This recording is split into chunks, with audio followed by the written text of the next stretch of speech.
नमस्कार, मैं हूं देवंकुर वधावन। राजस्थान तक के सभी दर्शकों का बहुत स्वागत है, बहुत अभिनंदन है।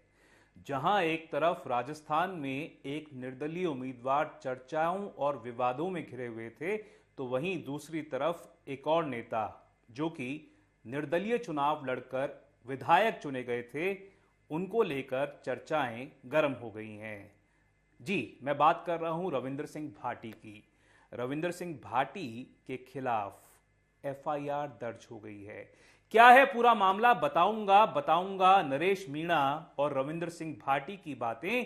पर शुरुआत करना चाहूंगा एक वीडियो से। वो वीडियो दिखाता है कि किस तरह से रविंद्र सिंह भाटी, आप देख सकते हैं, ओरन के पूरे मामले को लेकर वहां पर जैसलमेर में जो धरना चल रहा था वो पहुंचे। वहां पर आप देख सकते हैं रविंद्र सिंह भाटी को गाड़ी में बैठकर। देखिए वीडियो जो है वो एक बार कम से कम।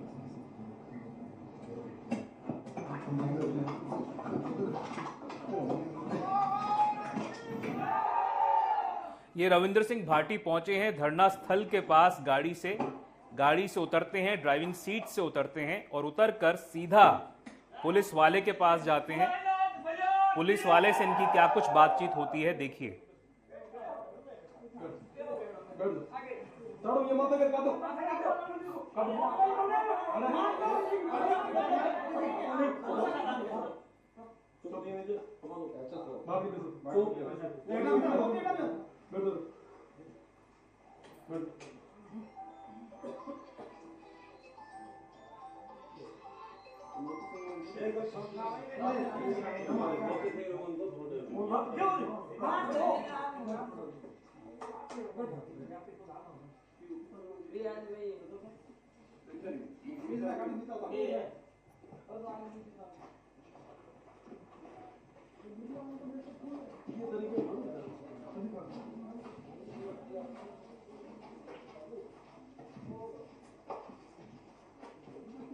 ये आप देख सकते हैं, बड़ी मशीन वहां पर मौजूद है।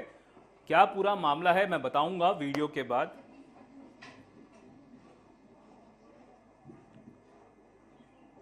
ये रविंद्र सिंह भाटी जा रहे हैं उस तरफ जहां पर गाड़ी में दो लोगों को उनके मुताबिक बिठा के रखा हुआ था पहले से। ये देख सकते हैं आप, पुलिस की गाड़ी है और इनको उतरने के लिए कह रहे हैं, बात हो रही है। विरोध दर्ज कराना गलत थोड़ी ना है लोकतंत्र में, रविंद्र सिंह भाटी ने कहा।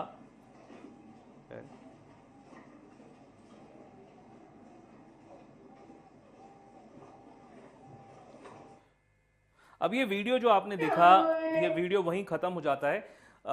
लग ये रहा था साफ तौर पर कि रविंद्र सिंह भाटी के साथ ही शायद कोई व्यक्ति था जो कि गाड़ी से होते हुए, पूरा सीक्वेंस में वीडियो है, कहीं भी उसमें ब्रेक नहीं आ रहा।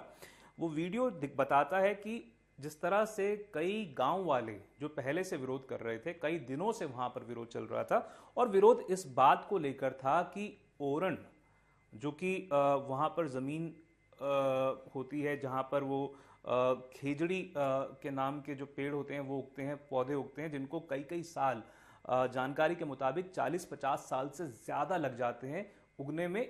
वहां पर उस क्षेत्र में एक प्राइवेट लैंड पर एक प्राइवेट कंपनी के द्वारा जो है ग्रिड लगाने की बात कही जा रही थी, जीएसएस लगाने की बात कही जा रही थी। अब विरोध इस बात को लेकर हो रहा था कि लोगों का कहना था कि अगर ग्रिड लगेगी तो वहां पर सोलर प्लांट भी लगने की काफी ज्यादा प्रोबेबिलिटी है। जिस बात को लेकर वहां पर विरोध हो रहा था, क्योंकि गांव वालों का कहना था कि जो इतनी बड़ी जमीन है, जहां पर कई बीघों में फैली हुई जमीन है, जहां पर खेजड़ी के कई सैकड़ों हजारों पेड़ हैं, उनको अगर उखाड़ दिया जाता है तो वन्य जीव का क्या होगा, ऊंटों का क्या होगा, वहां पर जो लोगों की रोजी रोटी है, जो उनका दिनचर्या है, उसका क्या होगा, वो अगर प्रभावित होगी तो वो नहीं होना चाहिए। जिसको लेकर मांगे की जा रही थी कि ओरन जिस जमीन पर है उसको गवर्नमेंट रिकॉर्ड्स यानी कि राजस्व रिकॉर्ड्स में एंट्री करवा देना चाहिए, जिसको लेकर रविंद्र सिंह भाटी और कई अन्य लोगों का ऐसा कहना था कि सरकार जो है उस पर टाल मटोल कर रही है या करने को राजी नहीं हो रही है या फिर अपनी स्थिति जो है वो साफ नहीं कर रही है, जिसको लेकर धरना प्रदर्शन वहां पर हो रहा था। अब उस बात को लेकर अगर इन दो लोगों को, पहला सवाल ये उठता है कि पुलिस ने क्या कस्टडी में लिया हुआ था, क्या डिटेन किया हुआ था? वो अपने से जाकर तो बैठ नहीं गए थे अपनी मर्जी से पुलिस की जीप में। अगर डिटेन किया था तो क्या कारण सिर्फ यही था कि उन्होंने वहां पर विरोध धरना प्रदर्शन किया? क्या लोकतंत्र में धरना प्रदर्शन करना गलत हो गया है? क्या राजस्थान की सरकार को यह नहीं लगता कि लोगों का इतना हक कम से कम है कि वो अपनी बात आगे आकर रख सके? और रविंद्र सिंह भाटी अगर उनके साथ खड़े हुए दिख रहे थे और अगर वो अपनी बात रख रहे थे, तो क्या सरकार के किसी नुमाइंदे ने उनको सेटिस्फाई करने की कोशिश की, अपना पक्ष बताने की कोशिश की? रविंद्र सिंह भाटी के खिलाफ एफआईआर दर्ज हो गई है। एफआईआर उन 2 लोगों के खिलाफ भी दर्ज हो गई है जो कि पुलिस के द्वारा जीप में बिठाए गए थे, ऐसी जानकारी है। और अगर ऐसा हुआ है तो क्या यह सही है? राजकार्य में बाधा डालने का आरोप उनके ऊपर लगाया गया है, पर क्या लोकतंत्र में लोगों को धरना करने का, विरोध प्रदर्शन करने का हक नहीं रह गया है? ये बड़े सवाल हैं। सवाल इसलिए भी उठ रहे हैं क्योंकि वहां पर आरोप यह लग रहा था कि सिस्टम जो है वो प्राइवेट कंपनी के हाथों में खेल रहा है। यह आरोप बड़ा आरोप है और इस आरोप को लेकर राजस्थान की भजनलाल शर्मा की सरकार को अपनी स्थिति साफ करनी चाहिए। रविंद्र सिंह भाटी ने सामने आकर कहा है कि जिस तरह से वहां पर विरोध प्रदर्शन हो रहा था और वो कई दिनों से चल रहा था, उसको लेकर जिस तरह की बातें कही जा रही थी, ओरन क्योंकि एक पवित्र जमीन मानी जाती है, जहां पर इस प्रकार से पेड़ पौधे लगते हैं, उनकी काफी ज्यादा जो है वो वहां पर जो स्थानीय लोग हैं वो उसको पूजनीय मानते हैं। और ऐसी स्थिति में लोगों के भावनाओं के साथ खिलवाड़ नहीं होना चाहिए। विकास अपनी जगह है, विकास होना चाहिए, विकास को लेकर जो है, पर लोगों की भावनाओं के खिलाफ जाकर, लोगों को साथ ना ले जाकर ऐसा विकास किस काम का? अगर सरकार ऐसा ही विकास चाहती है तो उसको शायद बता देना चाहिए लोगों को कि उसकी मंशा क्या है। यह बात मैं इसलिए भी कह रहा हूं क्योंकि जो दूसरा मुद्दा मैं आज जिसके बारे में बात करना चाह रहा हूं वो नरेश मीणा से जुड़ा हुआ है। नरेश मीणा ने खुद ये स्वीकारी थी बात कि उन्होंने थप्पड़ मारा था एसडीएम को, और उस बात का वीडियो भी है। अमित चौधरी को जिस तरह से वो थप्पड़ मारते हुए नजर आ रहे हैं, उस बात का वीडियो प्रमाण है, तथ्य सामने है, तथ्य दिख रहा है कि वो थप्पड़ मार रहे हैं। और इस बात को उन्होंने कैमरे पर कबूला भी कि उन्होंने मारपीट की है। देखिए, हिंसा को, मारपीट को एक सभ्य समाज में, एक लोकतंत्र में कभी भी स्वीकारा नहीं जाना चाहिए, कभी भी उस पर एक्सेप्टेंस नहीं होनी चाहिए। जो उन्होंने थप्पड़ मारने का काम किया वो गलत था। जब मैंने भी समरावत गांव में मैं गया, टोंक में मैं गया, मैंने उनसे जब ये सवाल पूछा तो उन्होंने कहा कि जब वो गलत कर रहा था एसडीएम तो मैं थप्पड़ नहीं मारता तो क्या करता। जब मैंने उनको कहा कि आप न्यायपालिका में जा सकते थे, आप शिकायत कर सकते थे, तो उन्होंने कहा कि क्या आपको पता है कितने साल लग जाते हैं न्यायपालिका में? देखिए, अगर एक व्यक्ति उम्मीदवार है, चुनाव लड़ रहा है, तो कम से कम ऐसे व्यक्ति को तो सिस्टम में विश्वास रखना चाहिए। अगर वो ऐसा व्यक्ति जो चुनाव लड़ रहा है वही अगर कह दे कि न्यायपालिका में कितने साल लग जाते हैं, तो इसका मतलब ये थोड़ी ना है कि हर किसी को थप्पड़ मारता फिरे।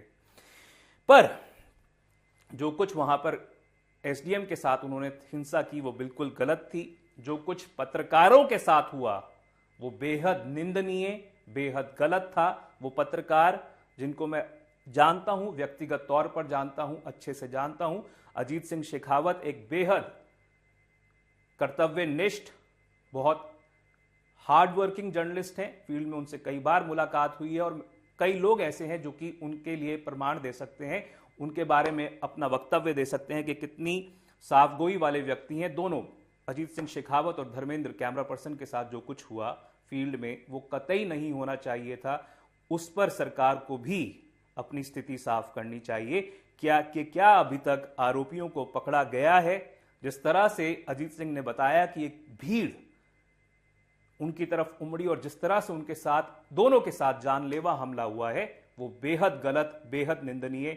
और सरकार को इस पूरे मामले को लेकर टाल मटोल नहीं करनी चाहिए। कड़ी से कड़ी कार्यवाही इस मामले में होनी चाहिए, क्योंकि पत्रकार जो अपना फील्ड में काम कर रहा है, जो अपनी भूमिका निभा रहा है, अपना कर्तव्य पूरा कर रहा है, उसको कम से कम इतना विश्वास होना चाहिए कि उसके साथ इस प्रकार से बदसलूकी, इस प्रकार से दुर्व्यवहार फील्ड में नहीं होगा।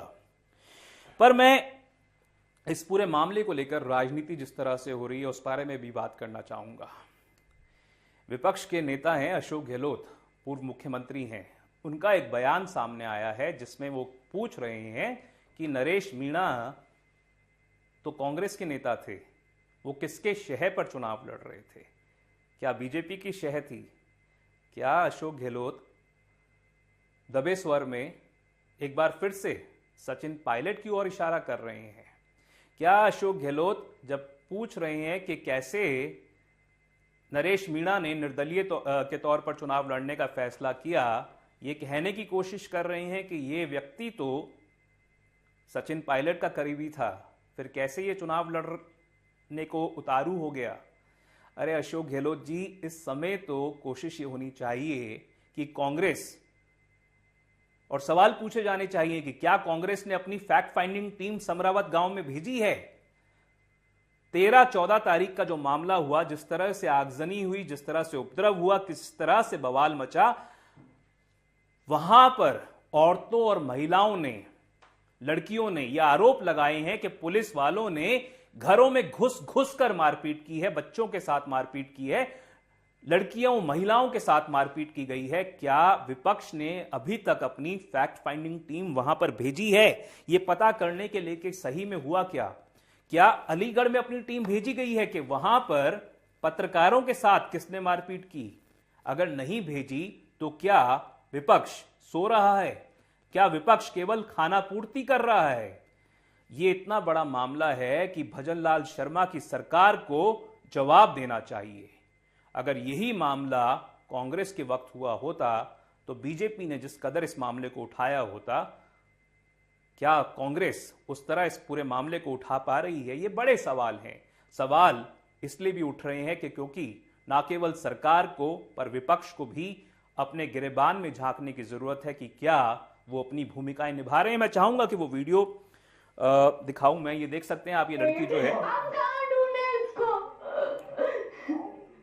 क्या हुआ यहाँ पर?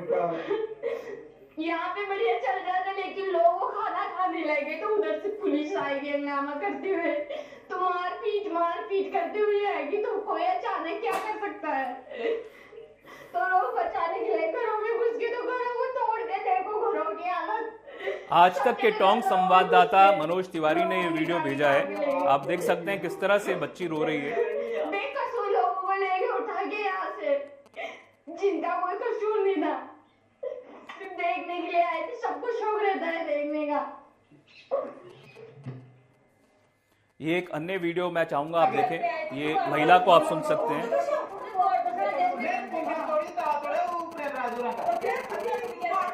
चोट आप देख सकते हैं बच्चे के पैर पे।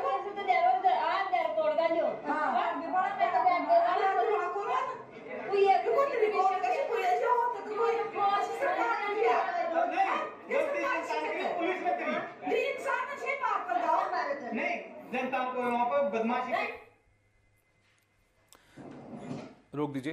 13 तारीख को जो पूरा वाकया हुआ, क्या नरेश मीणा की गिरफ्तारी चांटा मारने के तुरंत बाद नहीं की जा सकती थी? चांटा तो उन्होंने मार दिया था। पुलिस क्यों रात होने का इंतजार कर रही थी? क्या रात के अंधेरे या शाम के अंधेरे में गांव में पुलिस का जाना सही था? क्या जो आरोप लग रहा है महिलाओं और बच्चियों के साथ मारपीट करने का बेहद गंभीर आरोप नहीं है? मैं किसी भी तरह से हिंसा के पक्ष में नहीं हूं।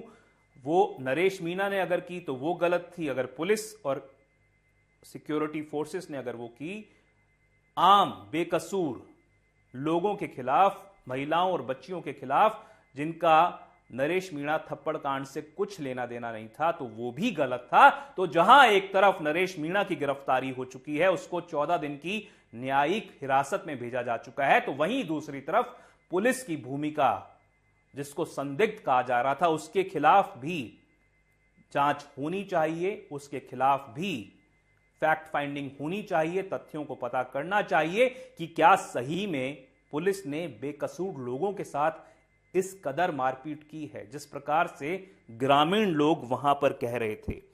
अगर जांच हो तो पूरी जांच हो, तथ्य हो तो सारे सामने आए। एक पूरी जांच जो है वो सच बता सकती है कि क्या कुछ भूमिका रही पुलिस की। क्या डिस्ट्रिक्ट कलेक्टर की जिम्मेदारी नहीं थी कि वो थप्पड़ कांड के तुरंत बाद उस एरिया में जाती? क्या उनकी जिम्मेदारी नहीं थी कि वहां पर उसी दिन, उसके बाद में तो वो गई अगर, तो वो अलग बात है, क्या 13 तारीख को डिस्ट्रिक्ट कलेक्टर उस एरिया में गई थी? क्या उनकी जिम्मेदारी नहीं थी कि महिलाओं ने, बच्चियों ने इतने संगीन अगर आरोप लगाए हैं तो जिस दिन उन्होंने आरोप लगाए थे वहां पर जाकर उसी दिन उनको शांत करने की कोशिश करती?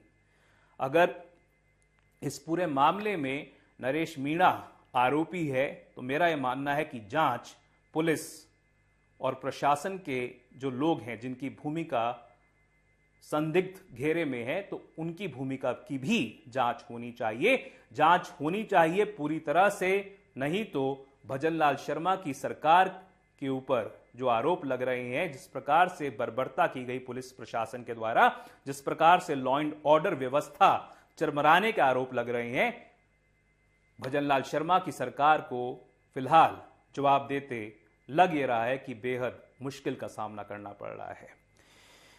ये मामला जो है वो बड़ा मामला है। नरेश मीणा को लेकर टोंक जिले में कई जगह विरोध प्रदर्शन हुए हैं, कई लोगों ने बाहर निकलकर वहां पर उपद्रव मचाया है, जो कि बेहद गलत है। उपद्रव नहीं मचाना चाहिए, पर सरकार और प्रशासन को भी चाहिए कि लोगों का तंत्र में विश्वास न टूटे, लोगों का पुलिस प्रशासन और जो पूरा अमली जामा है, जिस तरह से वहां पर सिक्योरिटी फोर्सेस डिप्लॉय की गई थी, किसी को भी यह हक नहीं होना चाहिए कि वो बेकसूर मासूम लोगों के साथ बर्बरतापूर्ण व्यवहार करे। फिलहाल के लिए राजस्थान तक के सभी दर्शकों का बहुत धन्यवाद। जयपुर से मैं देवंकुर वधावन।